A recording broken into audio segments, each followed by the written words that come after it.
आप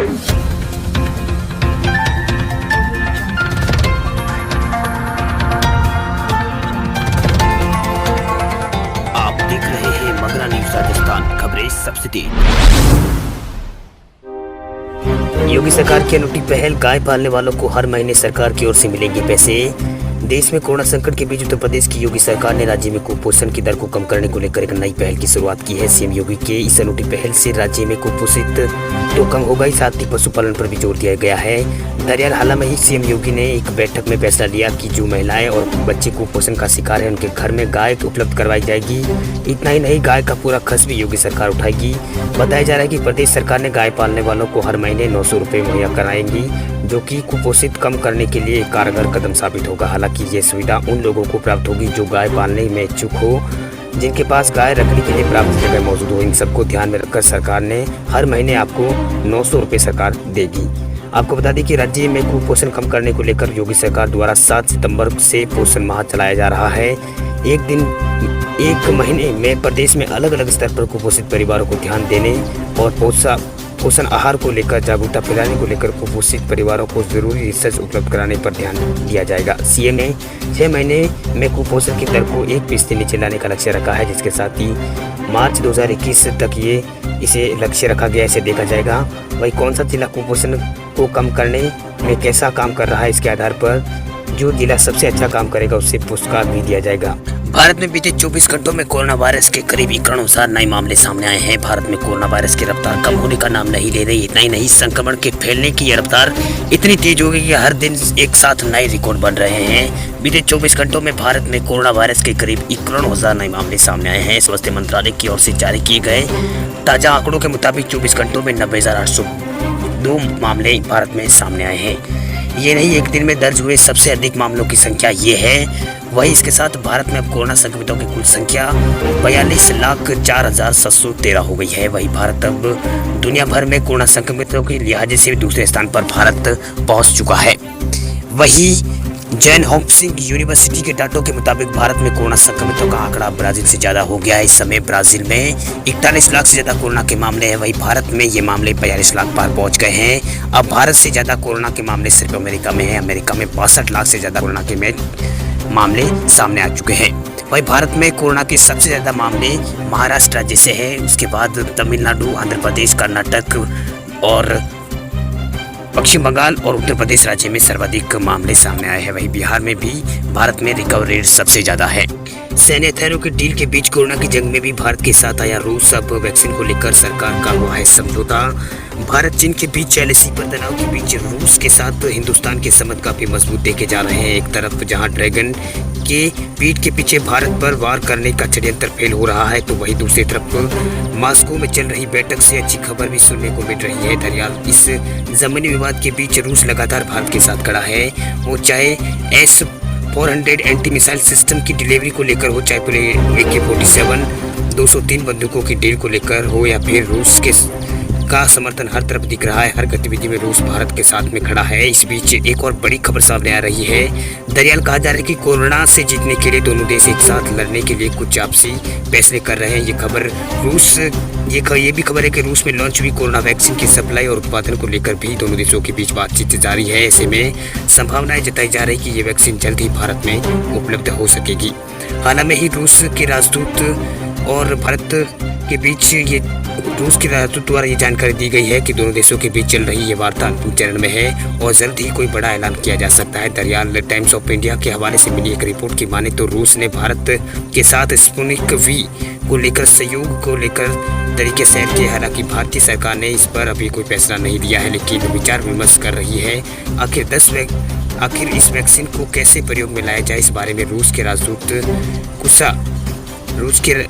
राजदूत कुसादेव ने बताया कि कुछ जरूरी तकनीकी प्रक्रियाओं को पूरा होने के बाद वैक्सीन को बड़े स्तर पर बाकी देशों में भी प्रयोग में लिया जा सकेगा। फिलहाल रिपोर्ट की माने तो राजनाथ सिंह जब SCO की मीटिंग के लिए रूस के दौरे पर निकले तो उस वक्त एक रूसी प्रतिनिधिमंडल से वैक्सीन को भारत लाने के लिए उनकी बातचीत हुई। कहा जा रहा है कि अब रूस के दौरे पर जा रहे विदेश मंत्री S जयशंकर भी कोरोना को टीके को लेकर बातचीत करेंगे। आपको जानकारी के लिए आपको बता दें कि रूस इस हफ्ते से ही कोरोना वैक्सीन V को लेकर आम लोगों के लिए उपलब्ध कराने जा रहा है। राज्यों को जीएसटी क्षतिपूर्ति का भुगतान करेगी केंद्र सरकार, जल्द ही जारी होंगे 97 करोड़ रुपए। वस्तु एवं सेवा कर यानी जीएसटी कलेक्शन में कमी होने के बाद राज्यों को जीएसटी क्षतिपूर्ति की पूरी रकम दी जाएगी। केंद्र सरकार ने सोमवार को इस बारे में जानकारी दी है। सरकार ने कहा है कि कुल बकाये रकम में से 97,000 करोड़ रुपए तत्काल रूप से जारी कर दिए जाएंगे।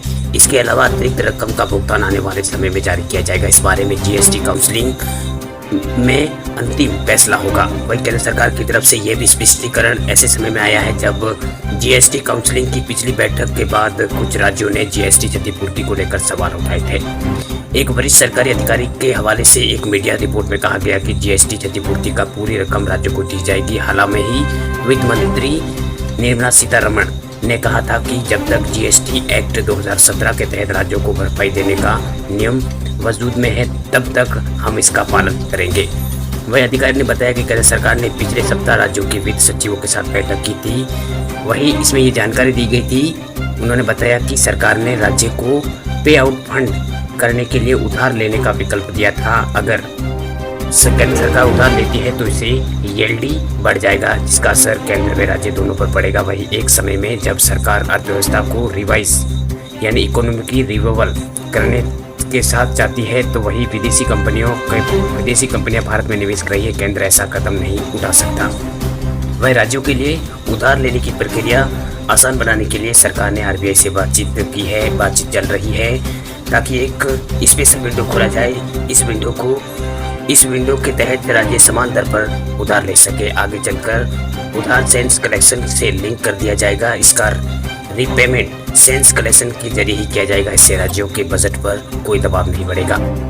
राजस्थान पंचायत चुनाव से जुड़ी बड़ी खबर है। राजस्थान में शेष रही 3,848 ग्राम पंचायतों में सितंबर और अक्टूबर में मतदान होगा। पंचायती राज विभाग द्वारा शेष रही राजस्थान की 3,848 पंचायतों में चुनाव कराने का यहाँ पर ऐलान हो चुका है। राजस्थान चुनाव आयोग ने सोमवार को इसकी घोषणा की है। राजस्थान पंचायत राज चुनाव 2020 के चुनाव 4 चरण में संपन्न हो गए।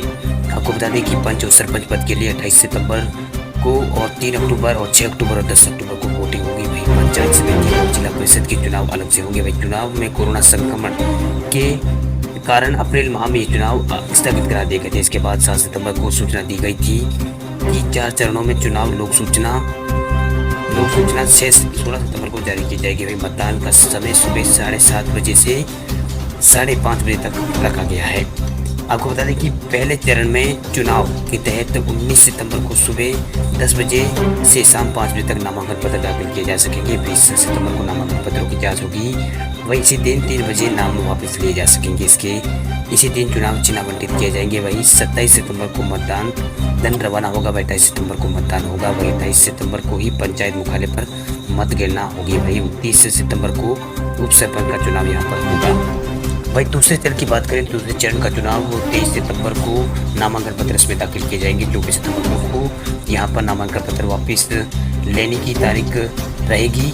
वही इसके बाद चुनाव चिन्ह आवंटित वापस किए जाएंगे। वही 2 अक्टूबर के दिन मतदान दल रवाना होंगे। 3 अक्टूबर को इन पंचायतों में दूसरे चरण का चुनाव होगा। इसके बाद उसी दिन शाम को परिणाम जारी कर दिए जाएंगे। वही 4 अक्टूबर को सरपंच के चुनाव करवाए जाएंगे। इसी तरह तीसरे चरण में भी ये कार्यक्रम 26 सितंबर को यहाँ पर नामांकन पत्र दाखिल किए जाएंगे। 27 सितंबर को नामांकन पत्र की जांच होगी और इसी दिन ही वापस नाम लिए जा सकेंगे। वही इसके बाद चुनाव चिन्ह आवंटित किए जाएंगे। वही 5 अक्टूबर को मतदान दल रवाना होगा। वही 6 अक्टूबर को मतदान होगा। इसके बाद शाम को मतगणना करके चुनाव परिणाम घोषित किए जाएंगे। वही 7 अक्टूबर को उप सरपंच का यहाँ पर चुनाव होगा। वही 34 चरण के चुनाव कार्यक्रम के तहत 30 सितंबर तक नामांकन पत्र दाखिल किए जा सकेंगे। वही 1 अक्टूबर को नामांकन पत्रों की जांच होगी। इसी दिन नाम वापस लिए जा सकेंगे। इसके बाद इसी दिन प्रतिष्ठा का चुनाव चिन्ह आवंटित किया जाएगा। वही 10 अक्टूबर को मतदान होगा चौथे चरण यानी राजस्थान का।